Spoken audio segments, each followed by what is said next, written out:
Muy buenos días, mi nombre es Cristian Díaz y junto a Mauricio León y William Cárdenas les vamos a exponer los problemas asociados a la explotación de yacimientos de gas condensado. Pero pues primero que todo necesitamos saber qué es un yacimiento de gas condensado. Y son aquellos que están formados o contienen un gas condensado, que es un fluido monofásico en condiciones de yacimientos originales. Este compuesto principalmente de metano y otros hidrocarburos de cadena corta, pero también tienen hidrocarburos de cadena larga, denominados fracciones pesadas. Bajo ciertas condiciones de presión y temperatura, estos fluidos se separan de en dos fases, una gaseosa y otra líquida, lo que se conoce como condensado retrógrado. Durante el proceso de producción de yacimientos, la temperatura de formación no cambia, pero la presión se reduce.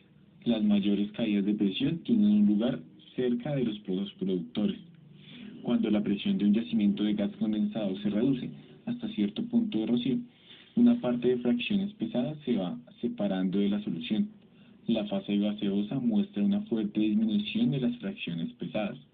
La reducción continua de la presión incrementa la fase líquida hasta que alcanza un volumen máximo.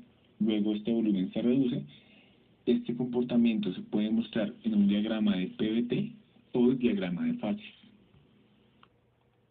Las principales características que tenemos en un diagrama de fases de gas condensado son: la temperatura de yacimiento se encuentra entre la temperatura crítica y la temperatura cricondenterma. Su composición es de regulares cantidades de componentes intermedios. Su producción en superficie es aceite y gas, pero principalmente es gas. Su relación gas-aceite varía entre 500 y 1500. Su densidad varía entre 0.70 y 0.80 gramos sobre centímetro cúbico.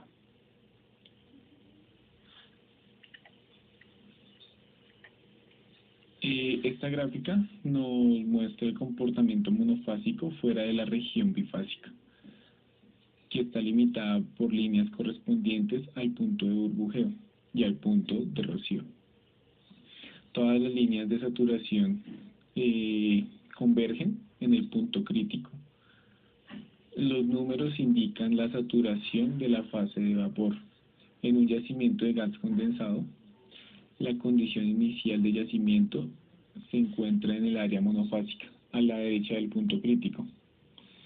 Conforme declina la presión de yacimiento, el fluido atraviesa el punto de rocío y una fase de líquido se separa de la fase de gas. El porcentaje de vapor disminuye, pero puede aumentar nuevamente con la declinación continua de la presión.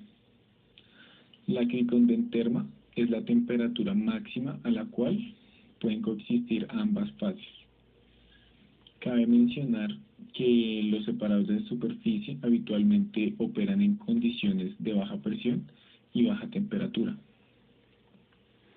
El volumen de la fase líquida decrece y depende no solo de la presión, sino de la temperatura, sino también de la composición del fluido.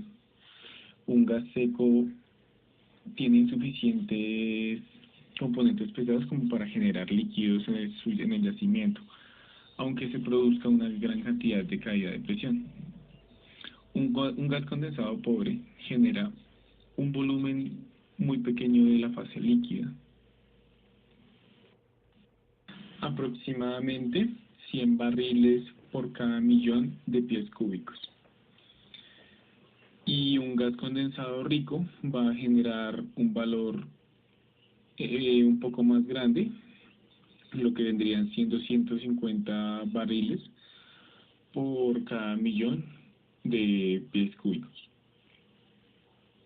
No existen límites establecidos en la definición de gas rico o pobre, ni tampoco descripción adicionales como muy rico o muy pobre.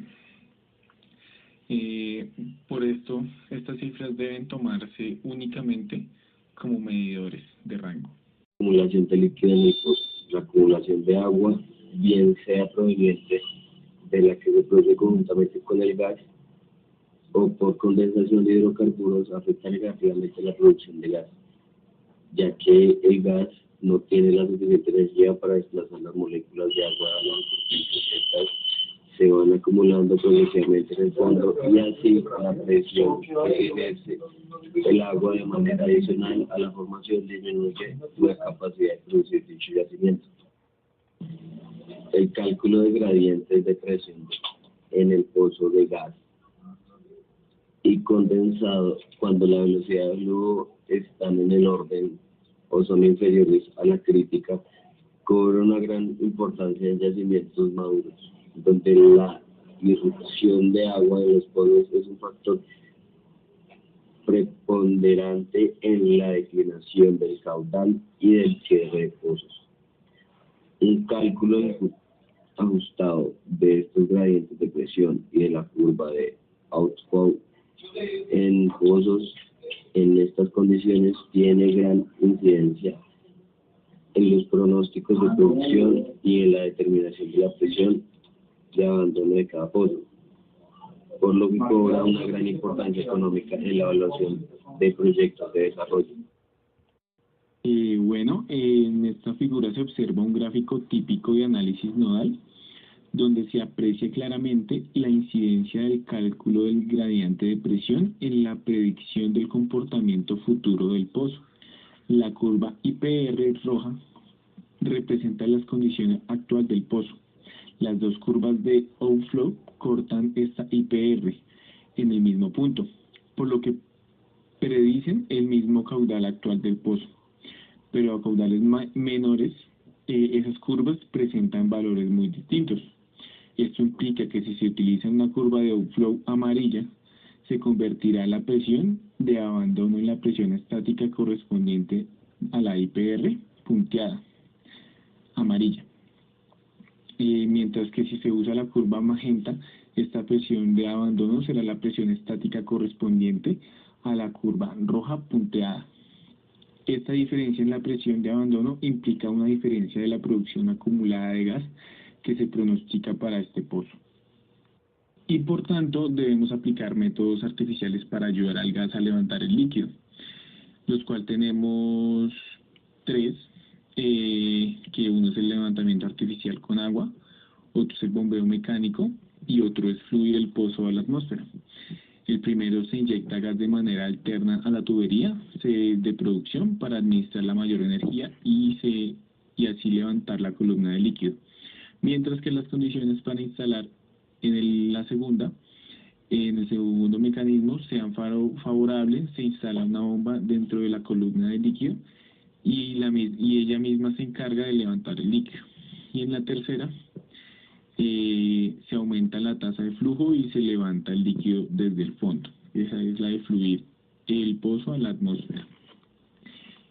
Y igualmente les voy a dejar con dos videos, uno sobre levantamiento artificial con agua y otro de bombeo mecánico, para explicar eso, para que lo vean mejor.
Bueno, tenemos varios tipos de inyección. De acuerdo a a la posición de los pozos inyectores y productores, la inyección de agua se puede llevar a cabo de dos formas diferentes. La inyección periférica o la externa consiste en inyectar el agua fuera de la zona de petróleo en los flancos de yacimientos. Se conoce también como inyección tradicional, y en este caso el agua se inyecta en el acuífero cerca del contacto agua-petróleo. Las características es que se utiliza cuando no se posee una buena descripción de yacimiento y que los pozos de inyección se colocan en el acuífero.